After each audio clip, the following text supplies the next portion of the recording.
মাননীয় সদস্যবৃন্দ, আজকের এই পবিত্র লগ্নে আমি খোলাফায়ে রাশিদিনের প্রথম খলিফা হজরত আবু বকর রাদিয়াল্লাহু আনহুর একটি অবিসংবাদিত ভাষণের কয়েকটি পংক্তি উল্লেখ করতে চাই। খেলাফতের দায়িত্ব নিয়ে অভিষেকের অভিভাষণে তিনি বলেছিলেন, আপনারা আমার উপর দায়িত্ব অর্পণ করলেও আমি আপনাদের মধ্যে শ্রেষ্ঠ মানুষ নই। আমি সঠিক থাকলে আপনারা আমাকে সাহায্য করবেন, আর ভুল করলে আমাকে শুধরে দিবেন। এই মহান উক্তির প্রতিধ্বনি করে আজ আমিও বলতে চাই, এই সংসদের মাননীয় সদস্যদের মধ্যে আমার চেয়ে জ্ঞানী, প্রজ্ঞাবান, উপযুক্ত ও অভিজ্ঞ অনেকেই আছেন।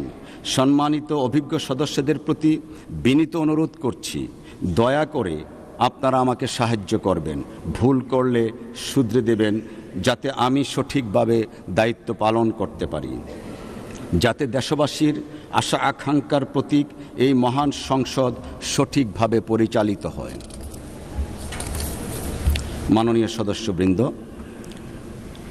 বাংলাদেশের জাতীয় সংসদ আমাদের প্রজাতন্ত্রের গণতান্ত্রিক কাঠামোর কেন্দ্রবিন্দু।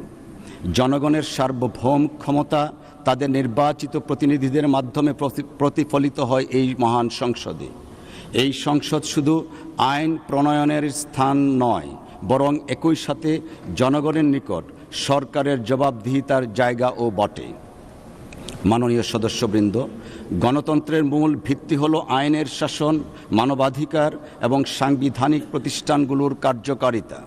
বিখ্যাত সাংবিধানিক চিন্তাবিদ এবি ডাইসি তার বিখ্যাত আইনের শাসন তত্ত্বে বলেছেন, no man is above the law and every person, whatever his rank or condition, is subject to the ordinary law of the realm. তার এই নীতি আইনের শাসনের সার কথা। আইন সকলের জন্য সমান, সরকার কিংবা জনগণ কেউই আইনের ঊর্ধ্বে নয়।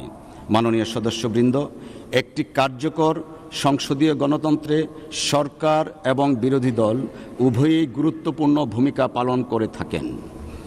সরকার জনগণের দেয়া ম্যান্ডেট অনুযায়ী রাষ্ট্র পরিচালনা করে এবং উন্নয়ন নীতি বাস্তবায়ন করেন। অপরদিকে বিরোধী দল সংসদের ভিতরে সরকারের কর্মকাণ্ডের গঠনমূলক সমালোচনা, বিশ্লেষণ, পর্যালোচনা এবং জবাবদিহিতা নিশ্চিত করেন। সরকার ও বিরোধী দল উভয় মিলেই জনগণের প্রতিনিধিত্ব করেন। গণতান্ত্রিক ব্যবস্থায় বিরোধী দল সরকারের প্রতিপক্ষ নয়, বরং তাঁরা গণতন্ত্রের অপরিহার্য অংশ। একটি শক্তিশালী বিরোধী দল সংসদীয় ব্যবস্থাকে আরও কার্যকর এবং বিশ্বাসযোগ্য করে গড়ে তোলেন। জাতীয় স্বার্থে সমগ্র সংসদকে ঐক্যবদ্ধ ভূমিকা পালন করতে হয়।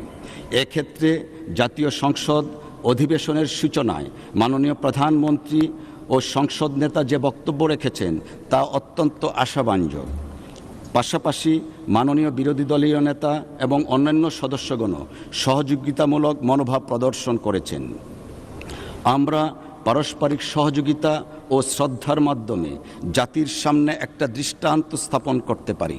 এক্ষেত্রে রাষ্ট্রবিজ্ঞানী এডমন্ড বার্গ একটি উক্তি প্রণিধানযোগ্য। তিনি বলেছেন, Parliament is not a congress of ambassadors from different and hostile interests, but a deliberative assembly of one nation with one interest, that of the whole. মাননীয় সদস্যবৃন্দ, এই সংসদের ডেপুটি স্পিকার হিসাবে আমি মাননীয় স্পিকারের নির্দেশনা অনুযায়ী সংসদ পরিচালনায় মাননীয় স্পিকারকে সহযোগিতা করব। এক্ষেত্রে আমার প্রথম এবং প্রধান দায়িত্ব হল নিরপেক্ষতা বজায় রাখা। আমি আপনাদের প্রত্যেককে আশ্বস্ত করছি যে সংসদের প্রতিটি সদস্যের অধিকার, মর্যাদা এবং সুযোগের সমতা রক্ষায় আমি সর্বদা নিরপেক্ষভাবে দায়িত্ব পালন করব। তার অংশ হিসাবে ইতিমধ্যে আমি সরকার এবং দলের পদ থেকে পদত্যাগ করেছি। মাননীয় সদস্যবৃন্দ, সংসদের কার্যক্রম পরিচালিত হবে সংবিধান, সংসদের কার্যপ্রণালী বিধি এবং দীর্ঘদিনের সংসদীয় রীতিনীতি ও ঐতিহ্য অনুযায়ী। সংসদীয় গণতন্ত্রের স্তুতিগাগার যুক্তরাজ্যে আমার পড়াশোনার কারণে আমি তাদের সংসদীয় রীতিনীতি দেখার কম বেশি সুযোগ পেয়েছি। আমরাও ওয়েস্টমিনস্টার স্টাইলের গণতন্ত্র চর্চা করে একটি শক্তিশালী গণতান্ত্রিক জাতি গঠনের সফলতা অর্জন করব বলে আমি বিশ্বাস করি। এক্ষেত্রে আমি মাননীয় সদস্যগণের আন্তরিক সহযোগিতা কামনা করছি। সংসদের মর্যাদা রক্ষা করা আমাদের সকলেরই দায়িত্ব। মতভেদ থাকবে, বিতর্কও হবে, কিন্তু তা অবশ্যই শালীনতা, যুক্তি এবং পারস্পরিক সম্মানের মধ্যে থাকা প্রয়োজন। জাতীয় সংসদ হবে জাতির দর্পণ। মাননীয় সদস্যবৃন্দ, আমাদের মনে রাখা আবশ্যক যে বাংলাদেশের জনগণ এই সংসদের দিকে তাকিয়ে থাকে তাদের আশা আকাঙ্ক্ষার প্রতিফলন দেখার জন্যে। তাই আমাদের দায়িত্ব হলো গণতন্ত্রকে শক্তিশালী করা, আইনের শাসন প্রতিষ্ঠা করা এবং মানবাধিকার রক্ষা করা। আমরা যেন সবসময় মনে রাখি, আমরা সবাই জনগণের প্রতিনিধি এবং জনগণের কল্যাণই আমাদের সর্বোচ্চ লক্ষ্য।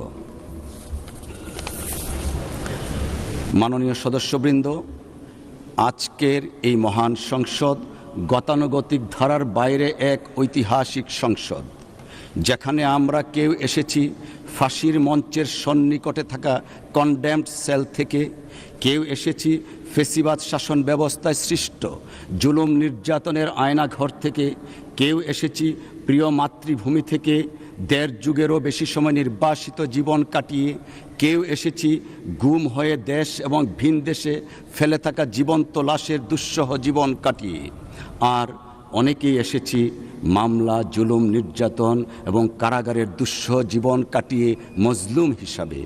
এই রকম সংসদ আমাদের জাতীয় জীবনের ইতিহাসে আর কখনো দেখা যায়নি, এমনকি বিশ্বের ইতিহাসেও বিরল।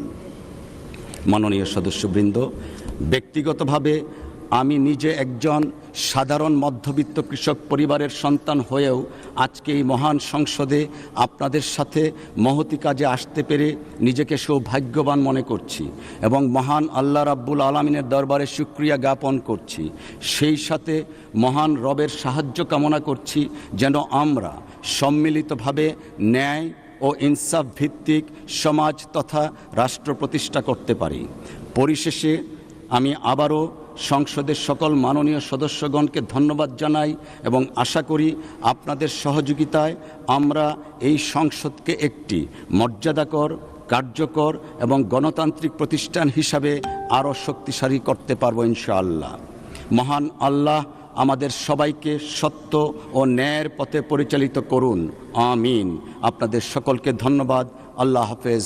বাংলাদেশ জিন্দাবাদ।